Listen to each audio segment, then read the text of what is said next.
റഹ്മാനിർ റഹീം. അൽഹംദുലില്ലാഹി റബ്ബിൽ ആലമീൻ. അസ്സലാത്തു വസ്സലാമു അലാ റസൂലിൽ അമീൻ വഅലാ ആലിഹി വസഹ്ബിഹി അജ്മഈൻ. വിശുദ്ധ ഖുർആൻ അന്ത്യപ്രവാചകനായ മുഹമ്മദ് നബി സല്ലല്ലാഹു അലൈഹി വസല്ലമയിലൂടെ മാനവർക്ക് മാർഗദർശനമായി അള്ളാഹു അവതരിപ്പിച്ച വേദഗ്രന്ഥം. ഇത് ദൈവത്തിന്റെ വചനമല്ലെന്ന നിഷേധികളുടെ വാദത്തെ മുനയോടിച്ചുകൊണ്ട് ഖുർആൻ അവരെ വെല്ലുവിളിച്ചു. ഇതുപോലൊരു ഗ്രന്ഥമോ 10 അധ്യായമോ, അതിനു കഴിയില്ലെങ്കിൽ 1 അധ്യായമെങ്കിലും കൊണ്ടുവരാൻ കഴിയുമോ എന്നായിരുന്നു ഖുർആനിന്റെ ആ വെല്ലുവിളി. അക്ഷരാഭ്യാസമില്ലാത്ത മുഹമ്മദ് സല്ലല്ലാഹു അലൈഹി വസല്ലം ഇങ്ങനെ പറഞ്ഞപ്പോൾ അറബ് ജനത വിസ്മയിച്ചുപോയി. സാഹിത്യത്തിൽ കഴിവുള്ളവർ ഖുർആനിലെ അധ്യായത്തിനു തുല്യമായ ഒരു അധ്യായം നിർമ്മിക്കാൻ പരമാവധി പരിശ്രമിച്ചു. പക്ഷേ അവർ അക്കാര്യത്തിൽ പരാജയപ്പെടുകയാണുണ്ടായത്. ഇന്ന് കാലങ്ങൾക്കിപ്പുറവും ആ വെല്ലുവിളി അങ്ങനെ തന്നെ നിലനിൽക്കുന്നു. മനുഷ്യ മനസ്സുകളെ അതിശക്തമായി സ്വാധീനിക്കുന്ന ഭാഷാ ശൈലിയുടെ മികവാൽ മനോഹരമാണ് ഖുർആൻ. ഓരോ വാക്യവും മനസ്സിനെ ഉണർത്തുന്ന ദൈവിക പ്രകാശമാണ്. ഖുർആൻ കേൾക്കുമ്പോൾ മനസ്സിന് ശാന്തിയും സാന്ത്വനവും അനുഭവപ്പെടുന്നു. അതിൻ്റെ വാക്കുകൾ ആഴങ്ങളിലേക്ക് ചിന്തിക്കാൻ നമ്മെ പ്രചോദനമേകുന്നു. ഹൃദയങ്ങളിൽ സൃഷ്ടാവിൻ്റെ സാന്നിധ്യം അനുഭവപ്പെടുന്നു. ഈ വനിതാ സംഗമത്തിന് തുടക്കം കുറിക്കുന്നത് ആ ദിവ്യവചനങ്ങളുടെ മാധുര്യം ആസ്വദിച്ചുകൊണ്ടാവാം. ഏവർക്കും സ്വാഗതം ഖുർആൻ ആസ്വാദന സദസ്സിലേക്ക്. നമ്മോടൊപ്പം ആലിയ ജന്നത്ത് നൗഫൽ, ഫെല്ല ഫാത്തിമ ജംഷീർ, ഷഹസൻ ആയിഷ ആൻഡ് ഫയഹ സമീർ. എന്തിന് മനുഷ്യനെ അള്ളാഹു സൃഷ്ടിച്ചു? ജീവിതത്തിന്റെ സത്യലക്ഷ്യം എന്ത്? നാം എവിടെ നിന്ന് വന്നു? എവിടേക്കാണ് മടങ്ങുന്നത്? ഈ ചോദ്യങ്ങൾക്ക് മറുപടി കണ്ടെത്തേണ്ടത് മനുഷ്യന്റെ ബാധ്യതയാണ്. സൃഷ്ടാവായ അള്ളാഹു മനുഷ്യനെയും ജിന്നിനെയും സൃഷ്ടിച്ചത് വിനോദത്തിനല്ല, അവന്റെ ആരാധനയ്ക്കായാണ്. ജീവിതത്തിന്റെ ഓരോ നിമിഷത്തിലും നമ്മുടെ ചിന്തകളിലും പ്രവൃത്തികളിലും അവന്റെ മഹത്വം തിരിച്ചറിയലാണ് യഥാർത്ഥ ഇബാദത്ത്. ആ ലക്ഷ്യം നമ്മെ ഓർമ്മിപ്പിക്കുന്ന സൂറ അദ്-ദാരിയാത്തിലെ മനോഹരമായ ആയത്തുകൾ കേൾക്കാം. ആലിയ ജന്നത്ത് നൗഫൽ. أعوذ بالله من الشيطان الرجيم. بسم الله الرحمن الرحيم. وما خلقت الجن والإنس إلا ليعبدون ما أريد منهم من رزق وما أريد أن يطعمون وما خلقت الجن والإنس إلا ليعبدون ما أريد منهم من رزق وما أريد أن يطعمون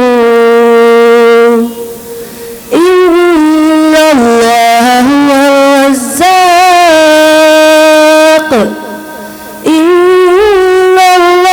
هو الرزاق ذو القوة المتين. فإن للذين ظلموا ذنوبا مثل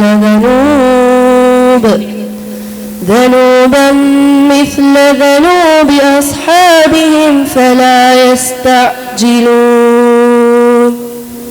فويل للذين كفروا من يومهم الذي يوعدون. ജീവിതം ഒരിക്കൽ തീരും. സമുദ്രത്തിലെ വെള്ളം മുഴുവൻ കുടിക്കാനുള്ള ദാഹമുണ്ടാവും. അന്ന് കാലുകൾ കൂട്ടിയിടിക്കും. ചുറ്റിലുമുള്ളവരിലേക്ക് പ്രതീക്ഷയോടെ നോക്കും, ആരുണ്ടെന്നെ സഹായിക്കാൻ. മനുഷ്യൻ മനസ്സിലാക്കുന്നു, ഇതാ തനിക്ക് ഈ ലോകത്തോട് യാത്ര ചോദിക്കാൻ സമയമായി. ആ ദിനം വിശ്വാസമില്ലാത്തവർക്കും നമസ്കാരമില്ലാത്തവർക്കും വേദനയുടെയും ദുരിതത്തിൻ്റെയും ദിനം. വരാനിരിക്കുന്ന ആ സത്യത്തെ നമ്മെ ഓർമ്മിപ്പിക്കുന്നു. സൂറ അൽ ഖിയാമ അവസാന ആയത്തുകൾ നമുക്ക് മുന്നിൽ പാരായണം ചെയ്യുന്നു സല്ല ഫാത്തിമ. അഊദു ബില്ലാഹി മിനശ് ശൈത്വാനിർ റജീം. ബിസ്മില്ലാഹിർ റഹ്മാനിർ റഹീം. കല്ലാ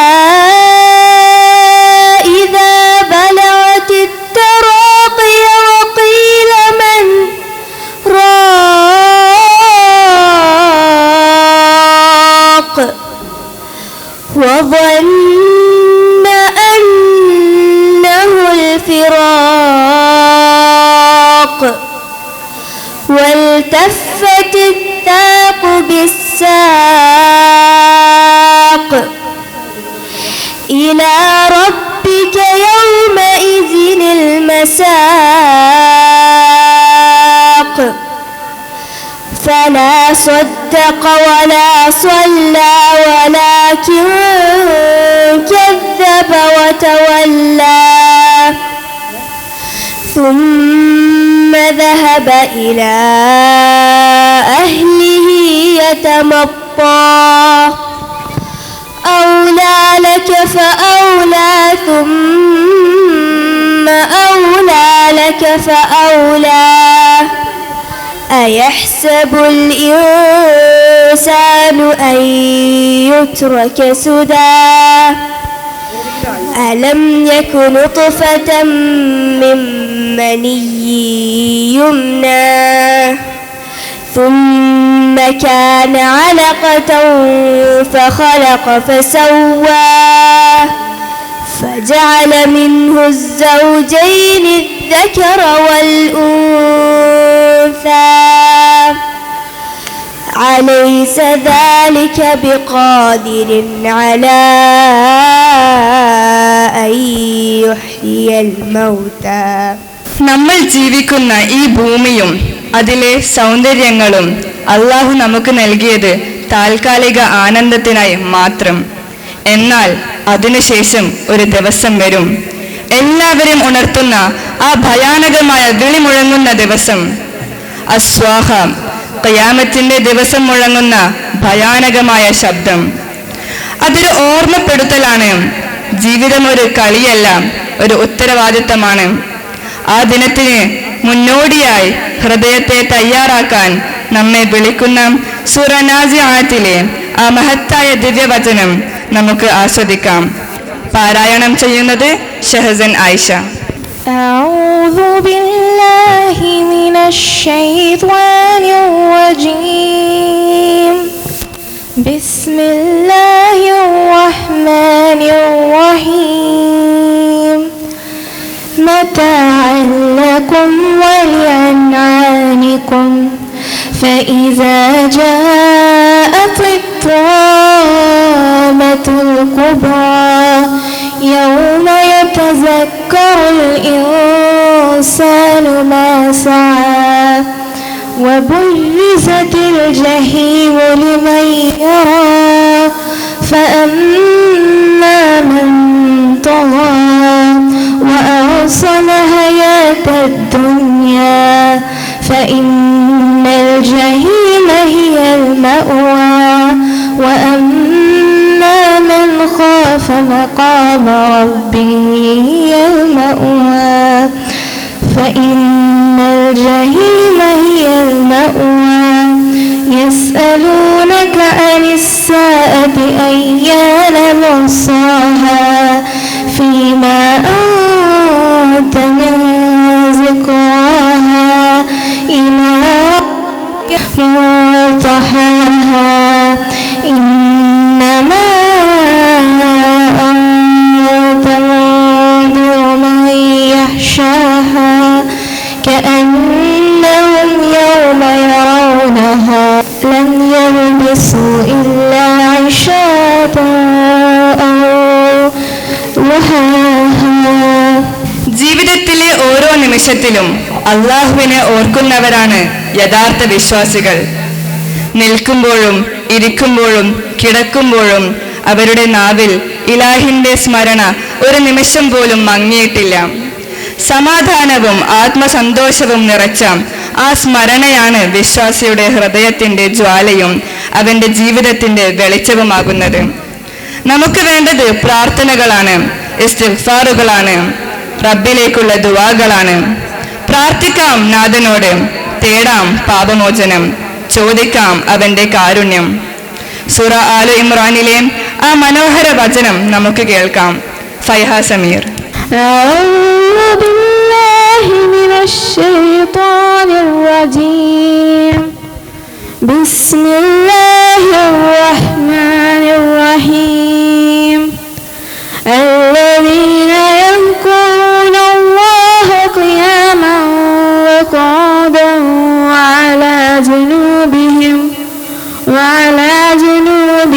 ويتفكرون في خلق السماوات والأرض ربنا ما خلقت هذا باطلا سبحانك فقنا عذاب النار ربنا إنك من تدخل النار فقد أخزيته وما للظالمين من أنصار ربنا